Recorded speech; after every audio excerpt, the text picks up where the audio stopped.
खोखला व्यवहार, दिल छू लेने वाली कहानी। सुनो, जल्दी से बाहर आओ। देखो, आज हमारे घर मम्मी जी पापा जी आए हैं। अचानक रानी ने अपने पति मनोज को जगाते हुए कहा। मम्मी पापा आए हैं? सुनकर मनोज फट से उठकर बैठ गया। तुम सच कह रही हो? मम्मी पापा सच में आए हैं? सुनकर ही मनोज इतना खुश हो गया कि हड़बड़ाहट में फटाफट अपनी शर्ट पहनी और बटन लगाते हुए ही बाहर के कमरे की तरफ दौड़ता हुआ आया। उस कमरे में जहाँ शैलजा जी और उनके पति विनायक जी अभी भी अजनबियों की तरह खड़े हुए थे। उन्हें देखते ही मनोज इतना खुश हो गया कि फटाफट उनके पास आया और उनके पैर छुए, लेकिन दोनों ने ही ज्यादा खुशी नहीं दिखाई। बस हाथ से ही आशीर्वाद देने की मुद्रा में इशारा कर दिया। मम्मी पापा आप खड़े क्यों हैं? आइए बैठिए ना। रानी फटाफट मम्मी पापा के लिए अदरक वाली चाय बनाना। उन्हें अदरक वाली चाय बहुत पसंद है। मनोज ने रानी की तरफ देखते हुए कहा। बस बस, हम लोग यहाँ बैठने के लिए नहीं आए हैं और ना ही हमें कोई चाय पीनी है, अचानक शैलजा जी ने कहा। सुनकर मनोज ने उनकी तरफ देखा। तब विनायक जी बोले, हम यहाँ किसी जरूरी काम से आए हैं। काव्या आई थी घर पर। उसने और उसके पति ने मिलकर एक मकान खरीदा है। उसका मुहूर्त लगा रही है, जिसमें उसके ससुराल के लोग भी मौजूद होंगे। अब बेटी के ससुराल का मामला है, इस कारण मजबूरी है कि तुम लोगों को भी बुलाना पड़ रहा है, इसलिए तुम लोग भी आ जाना। कम से कम उसके ससुराल वालों के सामने तो हमारे घर के मनमुटाव को दिखाने की जरूरत नहीं है। और खबरदार, वहाँ बेवजह का तमाशा किया तो समझा लेना, जिन लोगों को भी समझाना है। घर खरीदना बहुत बड़ी खुशी की बात होती है और मैं नहीं चाहती कि मेरी बेटी की खुशी में कोई खलल डाले। अब हम लोग चलते हैं। रविवार को 8 बजे तक घर पहुंच जाना, तो हम लोग साथ में ही काव्या के घर चल देंगे। कहकर शैलजा जी ने मनोज के जवाब का इंतजार भी नहीं किया और रवाना हो गई। मनोज अवाक होकर बस उन्हें जाते देखता रह गया। ये देखकर रानी उसके पास आई और उसके कंधे पर हाथ रखा। तब जाकर मनोज की तंद्रा टूटी। इससे पहले कि वो कुछ कहता, रानी ने कहा, तुम बैठो, मैं तुम्हारे लिए चाय बनाकर लाती हूँ। कहकर रानी भी रसोई में चाय बनाने के लिए आ गई। गैस पर पतीले में पानी चढ़ाया, चाय पत्ती डालकर उसे उबालने लगी, लेकिन उसके साथ साथ उसका मन भी उबाल मार रहा था। सब समझ में आ रहा था उसे कि शैलजा जी किन लोगों को समझाने की बात कर रही थी। सीधा सीधा मुंह पर ही कह देती कि बहू को समझा लेना, पर शैलजा जी सीधे मुंह बात करती ही कहा थी। 3 साल पहले तक मनोज और रानी भी तो अपने माता पिता के साथ उन्हीं के घर में रहते थे। अपने उस घर पर तो शैलजा जी और विनायक जी को बहुत घमंड था। आखिर अपनी मेहनत की पाई पाई जोड़कर उन्होंने वो घर बनाया था, तो गुरूर क्यों ना हो। इसलिए बात बात पर वो लोग अपने बेटे बहू को सुना भी देते थे, अरे मेहनत से बनाया है हमने ये घर, तुम लोगों के बस की तो बात भी नहीं। इसलिए जैसा हम कहें वैसे ही इस घर में रहना पड़ेगा। तुम्हारी मनमर्जी यहाँ नहीं चलेगी। लेकिन रानी और मनोज उन्हें कुछ नहीं कहते। आखिर घर के बड़े बुजुर्ग हैं। 2 बातें सुना भी दी तो क्या बुरा मानना।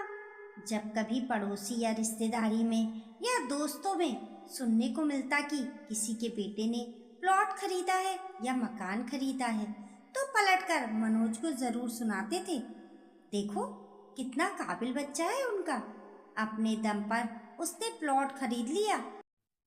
हमारी किस्मत में तो ऐसी काबिल औलाद भी नहीं है।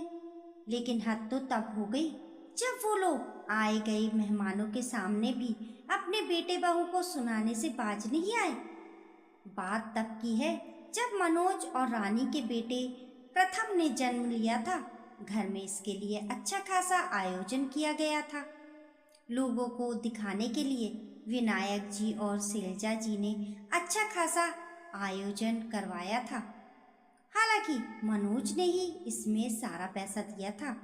पर जब आए गए मेहमानों ने उनके सामने आयोजन की तारीफ की तो दोनों ही एक सुर में बोले, अब पोता हुआ है तो थोड़ा बहुत तो करते ही है ना। जब तक हम हैं हमने कर दिया, हमारे बाद फिर अपने कंधों पर जिम्मेदारी पड़ेगी तो अपने आप ही करना पड़ेगा। उनकी बात सुनकर आए गए लोगों को भी ये लगा कि मनोज ने शायद कुछ भी नहीं खर्च किया है, सारा भार अपने माता पिता के ऊपर ही डाल दिया।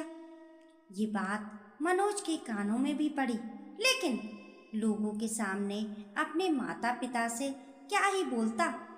लेकिन रानी से ये सब बर्दाश्त नहीं हुआ। आखिर मेहमानों के जाने के बाद उसने कह ही दिया, मम्मी जी, यूं आए गए मेहमानों के सामने आप अपने बेटे की बेइज्जती करते रहते हो, अच्छा लगता है क्या? सारा खर्च तो उन्होंने ही किया था ना। बस इसी बात को विनायक जी और शैलजा जी ने पकड़ लिया और फिर इसका इतना बड़ा बतंगड़ बनाया कि रानी के माता पिता को भी ससुराल आना पड़ा। और आखिर घर की शांति के लिए रानी को उनके सामने पैरों में झुककर माफी मांगनी ही पड़ी। लेकिन इस बात का मनोज पर बहुत असर हुआ था। वो जानता था कि उसकी पत्नी गलत नहीं है, लेकिन अपने माता पिता के सामने वो ज्यादा कुछ कह नहीं पाया। पर अब उस पर सनक सवार हो चुकी थी अपना खुद का घर लेने की, चाहे छोटा सा ही घर क्यों ना हो। आखिरकार मनोज की मेहनत रंग लाई और 3 साल पहले उसने अपना खुद का घर खरीदा था। वो घर जो उसके और उसकी पत्नी के नाम था। जब मनोज ने खुशी खुशी ये बात अपने माता पिता को बताई तो दोनों खुश होने की जगह नाराज हो गए। लो, हो गए घर के 2 घर। वाह बेटा वाह, अच्छा अपनी बीवी के रंग में रंगा। जो अपने माता पिता से अलग होने के लिए तूने घर भी खरीद लिया। अरे इसे क्या कह रहे हो? जब बहू ही संस्कारी नहीं है तो इसे तो अपना त्रिया चरित्र दिखाकर अपने वश में कर लिया। हमारा बसा बसाया घर तोड़ दिया। लेकिन इस बार मनोज और रानी ने ज्यादा ध्यान ही नहीं दिया। जब वो लोग गृह प्रवेश कर रहे थे तब विनायक जी और शैलजा जी तो आए ही नहीं। बस उनकी बेटी काव्या ही अपने पति के साथ आई थी और अपने भाई भाभी के मकान को देखकर बहुत खुश हो गई थी। आज इस बात को भी 3 साल हो चुके थे, लेकिन शैलजा जी और विनायक जी कभी भी मनोज और रानी के घर पर नहीं आए थे। लेकिन आज उनकी बेटी के मकान का उद्घाटन था, इसलिए उनकी मजबूरी हो गई थी कि उसके ससुराल में तमाशा ना हो। इसलिए उनके भाई भाभी को ज़रूर बुलाया जाए। और फिर काव्या से क्या बेर, वो तो हमेशा उन लोगों के लिए खुश रही ही थी और आती जाती भी थी। हालांकि काव्या कल ही घर पर आकर भूल गई थी, इसलिए उन लोगों को तो जाना ही था। खैर, चाय बन गई तो रानी चाय छानकर मनोज के लिए बाहर ले आई। दोनों ने चाय पी और मार्केट जाकर काव्या के लिए शॉपिंग कराई। अगले रविवार को दोनों ठीक टाइम पर शैलजा जी के पास उनके घर पहुंच गए थे और वहां से काव्या के घर के लिए रवाना हो गए। जब वहां पहुंचे तो उन्होंने देखा कि शैलजा जी और विनायक जी अपनी बेटी और दामाद का मकान देखकर बड़े खुश हो रहे थे और लोगों से खूब उनकी तारीफों के पुल बांध रहे थे। ये देखकर मनोज को सचमुच बहुत बुरा लग रहा था, पर उसने उस जगह कुछ नहीं कहा। लेकिन जब सब लोग प्रोग्राम से फ्री होकर घर आए तब अपने घर रवाना होने से पहले मनोज ने शैलजा जी और विनायक जी से कहा, मम्मी पापा, मुझे आप लोगों से एक सवाल पूछना है। क्या मैं आपकी अपनी औलाद नहीं हूँ? ये सुनकर शैलजा जी ने गुस्से में कहा, क्या बकवास कर रहे हो तुम? अपनी बेटी के लिए तो आप कितना खुश हो रहे हो, पर मेरे लिए इतना खुश नहीं हुए। देखा, मैंने कहा था ना, इन लोगों को मत लेकर जाओ, मेरी बेटी की खुशियों पर नजर लगा देंगे। एक तो ये घर तोड़कर इस घर से गए थे ऊपर से हमें ही बातें सुना रहे हो। विनायक जी ने कहा, वाह पापा, जब बेटी दामाद ने अपना नया मकान खरीदा तो बहुत खुशी की बात थी। दामाद काबिल था, उनकी जिंदगी की सबसे बड़ी खुशी की बात थी।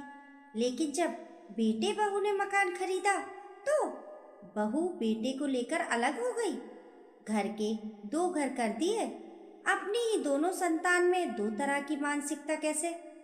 आखिर ऐसी दोगली मानसिकता लाते कहाँ से हैं आप लोग? मनोज ने कहा तो शैलजा जी और विनायक जी दोनों की बोलती बंद हो गई। पर मनोज अब उनसे कोई भी बात करने के लिए वहां नहीं रुका। वो रानी को लेकर सीधे अपने घर रवाना हो गया।